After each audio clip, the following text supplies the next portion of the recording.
que ainda não se tem experiência na literatura que vai dizer se isso, a mortalidade vai ser muito alta ou não.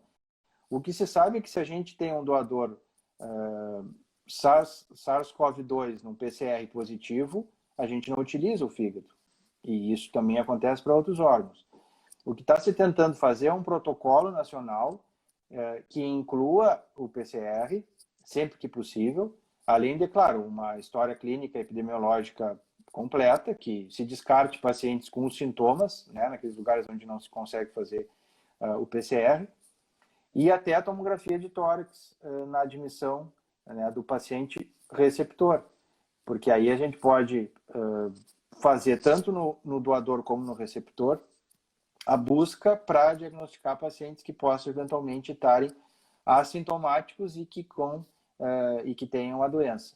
Apesar de se criticar isso, porque pacientes que apresentem já na tomografia algum sinal da doença, muito provavelmente eles já estejam sintomáticos. Então, ainda existe uma discussão se isso vai se colocar em protocolo. Na Santa Casa nós temos feito tomografia de rotina nos receptores, uma tomografia, hoje em dia é muito fácil fazer tomografia, porque os exames de imagem têm uma oferta grande de espaço, digamos assim, a gente não tem problema com relação a isso, porque tem muita coisa parada em termos de exame diagnóstico. Então, o receptor interna e ele pode facilmente fazer uma tomografia de tórax sem contraste e a gente ter esse resultado antes do transplante e descartar, eventualmente, algum caso que tenha se diagnosticado. Até o momento, nós não tivemos nenhum receptor e nenhum doador positivo também. Alguns lugares no interior têm PCR, mas demora mais quando é do interior, quando é em Porto Alegre é mais fácil. E o rim consegue, antes do transplante, saber se o doador tem a infecção ou não. E nós ficamos sabendo depois, né, se tiver ou não. E talvez isso possa, precocemente, a gente tratar com medicações que ainda não são consenso, mas enfim, tem alguns lugares na Itália, em alguns lugares que fizeram isso, um tratamento profilático, preventivo, digamos, naqueles pacientes com diagnóstico, que se fez depois do transplante para tentar reduzir o risco deles fazerem infecção grave. O que é interessante é que pacientes mais tardios, assim, o que eles têm observado, apesar do número de pacientes analisados ser muito pequeno, pacientes transplantados não sabem muito bem por quê, e talvez tenha a ver com a imunossupressão, eles raramente fazem a forma grave da doença. E isso é interessante porque, num primeiro momento, se acreditou que pacientes imunossuprimidos teriam uma tendência maior de fazer forma grave. E, na realidade, não foi o que se viu, ou pelo menos até agora, não se viu isso. E o que se acredita é que tem uma proteção imunológica em função do bloqueio, digamos, da cascata de eventos imunológicos e da cascata inflamatória, que protegeria o paciente de fazer a forma grave, a forma pulmonar grave. Então, isso ainda está em aberto na literatura, tanto é que a maior parte dos grupos não recomenda que pacientes transplantados que adquiriram a infecção, que suspenda a imunossupressão ou reduza de forma significativa a imunossupressão, salvo algumas exceções em relação a alguns medicamentos que podem dar pancitopenia, nos casos da linfopenia, que pode ter pela infecção e também pela droga, mas assim, a priori não se recomenda a suspensão da imunossupressão, porque não tem embasamento para mostrar que isso vai melhorar.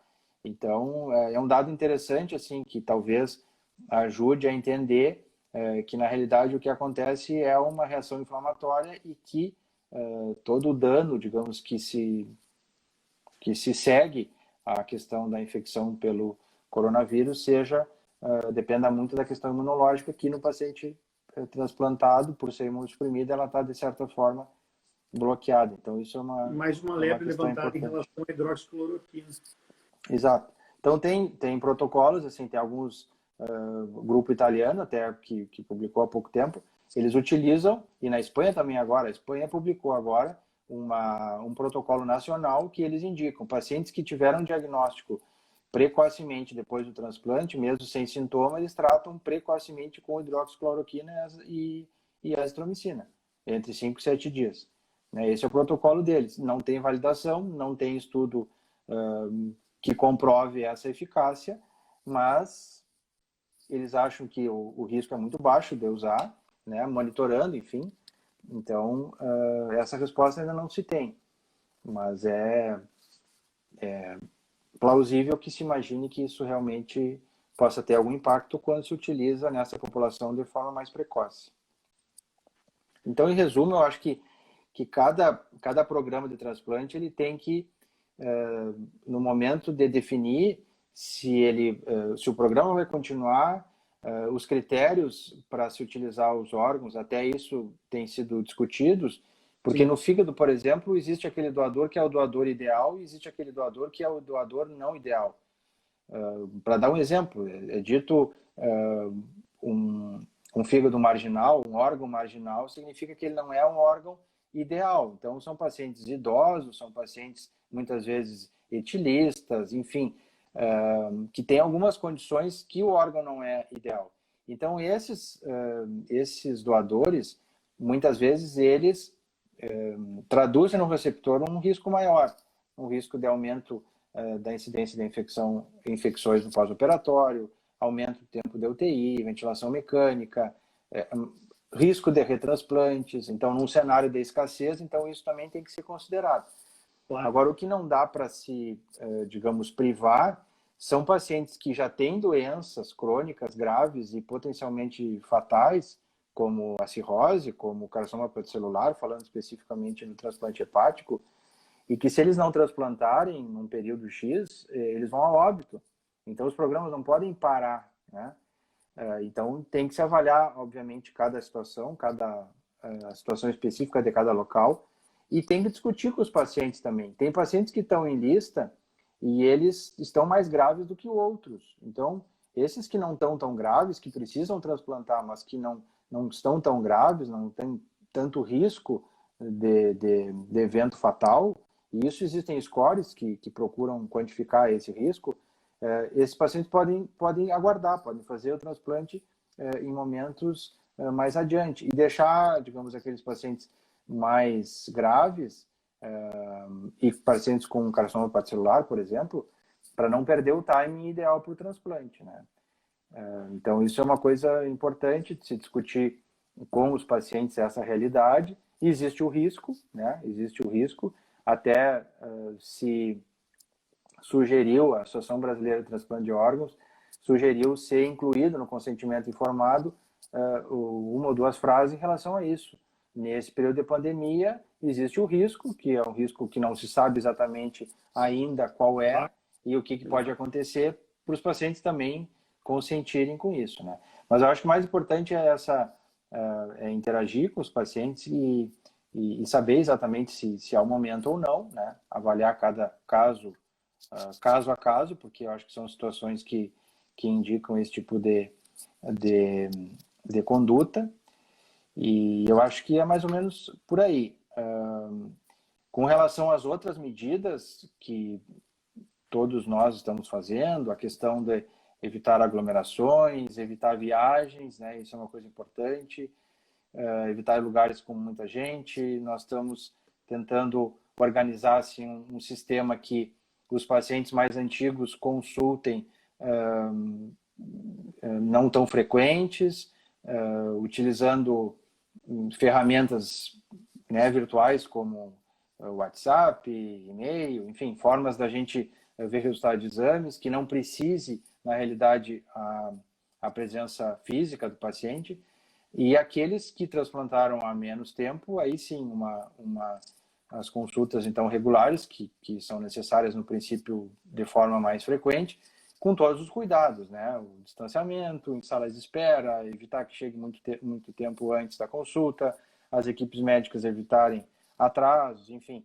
E todos os cuidados em relação a evitar a contaminação das equipes, porque não é só a questão de contaminar a equipe, é a questão que uma equipe que se contamina, profissionais que se contaminam, eles podem contaminar outros pacientes, né? Então, é uma questão bastante complexa, mas que se tenta nesse período, tomar medidas para reduzir ao máximo, né, o impacto dessa pandemia que afeta a todos e também afeta o universo do transplante. Né?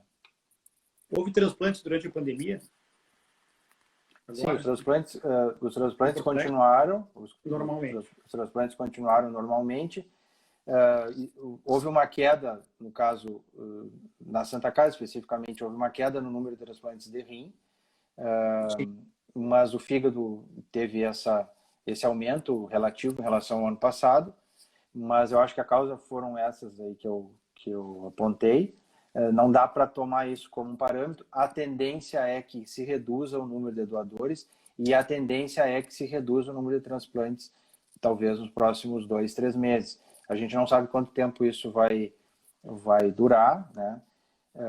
Mas o impacto, na realidade, do que acontece em outros lugares reflete também aqui, né? E o exemplo eu acho que o exemplo da redução da malha aviária é talvez o mais claro para as pessoas entenderem como é que uma pandemia que tem um epicentro, por exemplo, em São Paulo, atinge tanto outros lugares, né, que nem tá acontecendo agora. Te agradeço muito mesmo por deixar aí 1 hora da tua família para conversar aqui com a gente, tá? E segue nesse teu trabalho aí, que é fundamental. Esperamos não precisar, mas muita gente vai precisar ainda pela frente. Rafael, eu que agradeço o convite, a oportunidade, e eu acho que é extremamente importante se debater em relação ao que está acontecendo, porque eu acho que nós não vamos sair iguais dessa fase. Eu acho que a gente vai aprender muito. Eu acho que muito do que a gente faz vai ser reavaliado, vai ser revisto. Muitas condutas vão ser modificadas. Acho que a forma de fazer medicina vai mudar em alguns aspectos. Mas a vida tem que continuar, né? Os pacientes, eles continuam tendo outras doenças, eles continuam morrendo de outras situações. Nós estamos tendo no Brasil um número significativo de óbitos. Eu disse-lhe, o Rio Grande do Sul, Porto Alegre, não é parâmetro para a gente comparar o que está acontecendo no restante do Brasil.